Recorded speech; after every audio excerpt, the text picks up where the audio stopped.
તો સ્થાનિક સ્વરાજની ચૂંટણીનો જંગ જામ્યો છે। તમામ પક્ષો ચૂંટણી પ્રચારમાં લાગી ગયા છે। ત્યારે ગુજરાતની નંબર 1 ન્યૂઝ ચેનલ ઝી 24 કલાક પર જુઓ ચૂંટણી લક્ષી ખાસ કાર્યક્રમ વોટરના ઘરે રિપોર્ટર।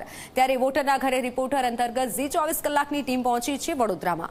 વડોદરા શહેરના વોર્ડ નંબર 10ના ગોત્રી વિસ્તારમાં ગુણાતીત રેસિડેન્સીમાં અને ત્યારે શું કહેવું છે મતદારોનું ચૂંટણીને લઈને આવો જાણીએ।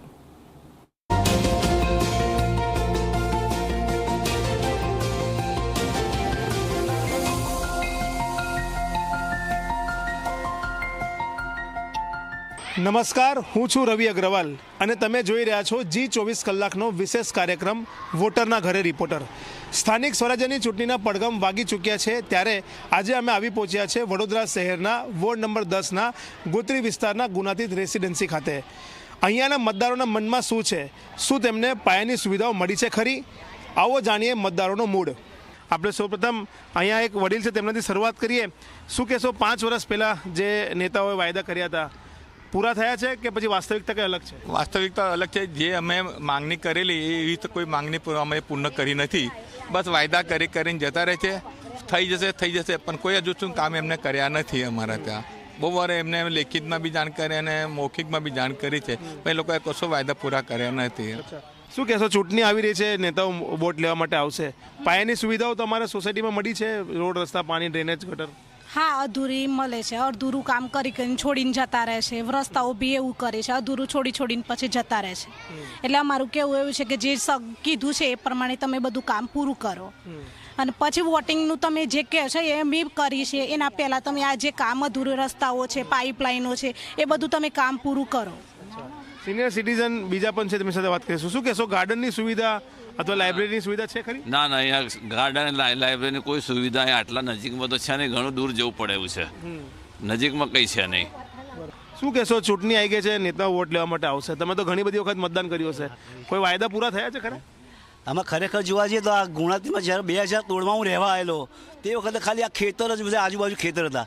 અત્યારે એટલી ઘણી બધી સોસાયટીઓ બની ગઈ છે, ચારે બાજુ 13 માળના બિલ્ડિંગો બની ગયા છે, છતાં અમુક 1-2 રોડ જે છે એ રોડ પર જવામાં અમને બહુ તકલીફ પડે છે। ધારો કે મહંત પ્રાઇમથી અમે નીકળીએ તો ત્યાંથી આગળ 4 રસ્તા પર જવા માટે રોડ ઉખડ-બાખડ। બીજું સ્વચ્છતાનું બહુ ખરાબ વસ્તુ છે, સ્વચ્છતા અહીં છે જ નહીં। કોઈ વાર અહીં સ્વચ્છ કરી જાય પછી ગંદકીના ઢગલા જોવા મળે। સ્પોર્ટ્સની કોઈ સુવિધા છે આજુબાજુમાં કે નથી? નહીં, આજુબાજુમાં તો કોઈ સ્પોર્ટ્સની સુવિધા છે નહીં, એટલે જરીક આગળ જવું પડે છે આપણે, જેમ કે બોક્સ ક્રિકેટ છે ને એમ બધે એમાં સ્પોર્ટ્સ કોમ્પ્લેક્સ બને તેવી આશા છે। બીજું મહિલાઓને વાત કરીશું।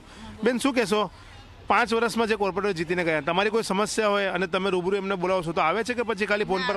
કોઈ નેતા કે કોઈ ઉમેદવાર કોઈ આવતું નથી અહીંયા આગળ, કોઈ જોવાય નથી આવતું, એટલે પછી કોઈ આવતું નથી।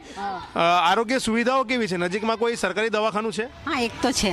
તો કેવું મળે છે દવા? હા, મળે છે દવા તો। બરોબર। શું કહેશો તમે, આરોગ્ય સુવિધાઓ કેવી છે? કોઈ દવાખાનું છે કે નહીં? દવા મળે છે કે નહીં? છે, અહીંયા છે, હર્બલ સેન્ટર છે, ગોત્રી દવાખાનું છે, બરાબર સગવડ મળે છે।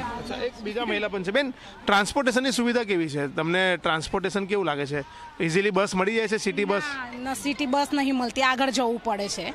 તે આગળ અમુક ટાઈમે જો ત્યાં ઉભા રહ્યા તો અમુક ટાઈમે મળે છે, એવું ફિક્સ ટાઈમ નહીં કે અત્યારે આ ટાઈમે જઈએ ને આ ટાઈમે મળી જાય એવું। એટલે અમારે તો કેવું એવું છે કે બસ સ્ટેશન ત્યાં આગળ બનવું જોઈએ, જે ત્યાં આગળ બસ ટાઈમે આવી શકે। આ તે બીજા મહિલાઓ સાથે બી વાત કરવાનો પ્રયાસ કરીશું। તમને મહિલાઓની સુરક્ષાને લઈને કેવી વ્યવસ્થા છે? પોલીસનું પેટ્રોલિંગ અથવા સ્ટ્રીટ લાઇટ બધું ચાલે છે? હા, ચાલે છે, સરસ ચાલે છે બધું। ખુશ છો? હા, ખુશ જ છું। રોજગારીને લઈને શું કહેશો? યુવાનોને રોજગારી જોઈએ છે, ઇન્ફ્રાસ્ટ્રક્ચર જોઈએ છે, લાઇબ્રેરી જોઈએ છે, સાથે ઘરે બેઠા ડિજિટલી બધું કામ થઈ જાય, આવું બધું થઈ રહ્યું છે કે નથી થઈ રહ્યું? કશું નહીં થઈ રહ્યું। યુવાન બેરોજગાર થઈ રહ્યો છે આજના જમાનામાં અને ખાનગીકરણ વધી રહ્યું છે, એટલે થોડું એ બાબતે ધ્યાન આપવા જેવું। પાર્કિંગની સુવિધા હોય કે પછી ટેક્સને લઈને તમે જે પે કરો છો એ પ્રકારની સુવિધાઓ મળી રહી છે કે નથી મળી રહી? એકે નથી મળતી ને રોડની સુવિધા પૂરી તો મળતી જ નથી। જ્યાં રોડ બને છે ત્યાં ખાડા ટેકરા કરીને મૂકી જાય છે, અને ક્લિયર રોડ કરતા જ નથી। કોર્પોરેશન પૈસા લઈ લે, બાકી કોઈ જવાબદારી કોર્પોરેશન નથી। બધાને એક સવાલ, તમારા કોર્પોરેટર કોણ છે? અમને તો ખબર નહીં કોણ છે કોર્પોરેટર? ઓળખો છો કદાચ કોઈ કોર્પોરેટર કોણ છે? નીતિન કોણ છે કોર્પોરેટર? નીતિન મામા. તમારા કોર્પોરેટર કોણ છે? નીતિન મામા. કોણ છે દાદા કોર્પોરેટર? હા, નીતિનભાઈને આખરી ઓળખીએ, બાકી કોઈને નથી ઓળખતા. કોણ કોણ છે કોર્પોરેટર? ઉર્ફે મામા નીતિન ડોંગે. કોણ કોણ છે? પણ અહીંયા કોઈ દિવસ આવતા નથી જોવા માટે કે કશું જ નહીં, તો કોણ ઓળખે અમને? વોટ તો તમે આપો છો ને? વોટ અમે આપીએ છીએ, પણ અહીંયા કોઈ દિવસે જોવાય નથી આવતા કે કંઈ નહીં. કંઈક શું કહો છો? એ ભાજપને લીધે વોટ મળે છે અને કોર્પોરેટર તો ખબર ના 5 વર્ષમાં કોણ છે? કોર્પોરેટ આવે તો જ ખબર પડે ને. આ હતા વડોદરા શહેરના વોર્ડ નંબર 10ના ગોત્રી વિસ્તારના ગુણાતી રેસિડેન્સીના રહીશો કે જેમની સાથે વોટરના ઘરે રિપોર્ટરમાં વાત કરી.